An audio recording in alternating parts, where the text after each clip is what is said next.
Before we get into Kenya, I want to ask you about that, but I want to talk to you about, as a member of the Judiciary Committee that confirms Supreme Court justices and have whatever jurisdiction you have over them, the New York Times has now produced evidence of yet another controversial flag, commonly used by Trump supporters outside another home of Supreme Court Justice Samuel Alito.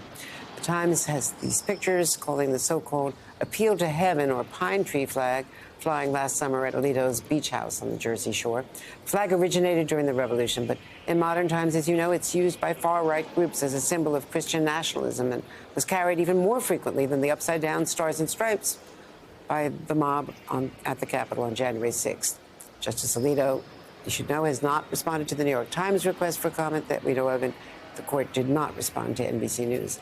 And of course, this comes after Alito's response to another New York Times story that's showing an American flag hanging upside down outside the Virginia house of the justice, a symbol associated with the Stop the Steal movement. The justice blaming that on his wife. So, Senator, your committee has been investigating ethical concerns of the court. Chairman Dick Durbin wants Justice Alito to recuse himself from all 2020 election and January 6th cases. Do you agree?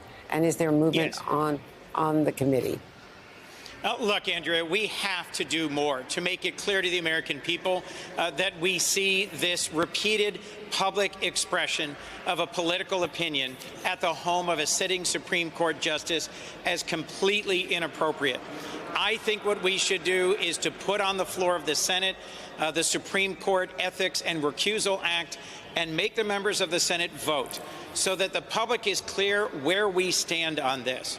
I have encouraged our chairman to do more on the committee, to hold a hearing, to press the Chief Justice for an answer.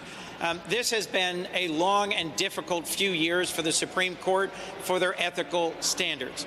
And I think it's unfortunate that the justice chose to blame this on his wife. At the end of the day, political displays at the homes of federal judges and justices are simply not appropriate. But you won't get, would you think you can get a majority of votes in the Senate to pass? Look, let's be blunt, Andrea. I don't think that there are any Republican senators who are willing to join us in insisting that the Supreme Court adopt an ethics code and a recusal standard that is enforceable. We did work hard for several years on trying to get bipartisan movement on ethics and recusal issues. So I'm not optimistic that that bill would actually pass the Senate. But I do think, given the limitations, our chairman, Senator Durbin's quite frustrated at the limitations on our ability to move ahead on this issue without bipartisan support.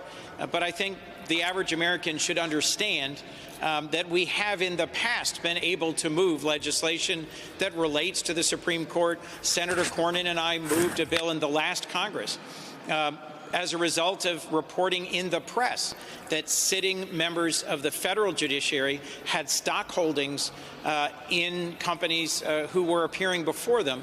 And we fairly quickly got bipartisan support for a bill that was signed into law that imposed a standard of disclosure on the entire federal judiciary, including the Supreme Court, comparable to the stock disclosures that every senator's obligated to comply with. I think the federal judiciary is watching what's happening with the Supreme Court and is struck by the fact that they're not following the same standards as the rest of the judiciary.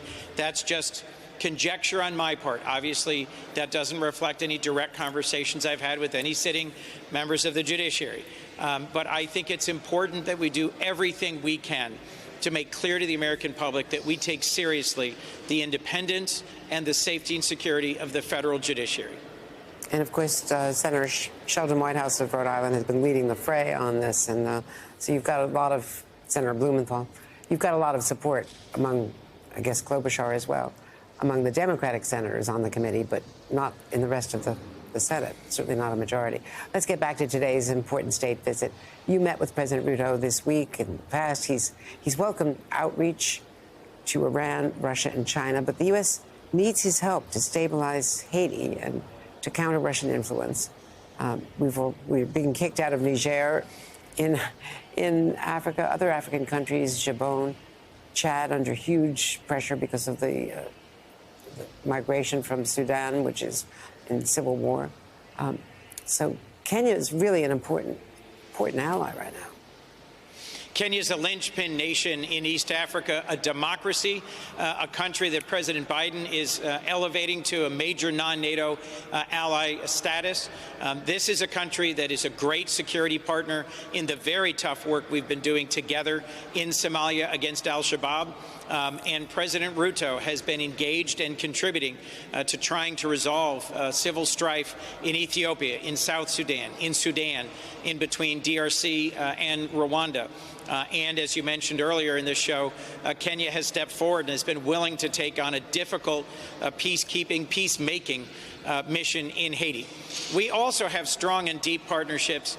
President Ruto is a pro-free enterprise leader and welcomes technology partnerships and investment. Microsoft just announced a $1 billion data center powered by Kenya's abundant geothermal energy that they're going to construct. There's going to be several other large commercial partnerships being announced.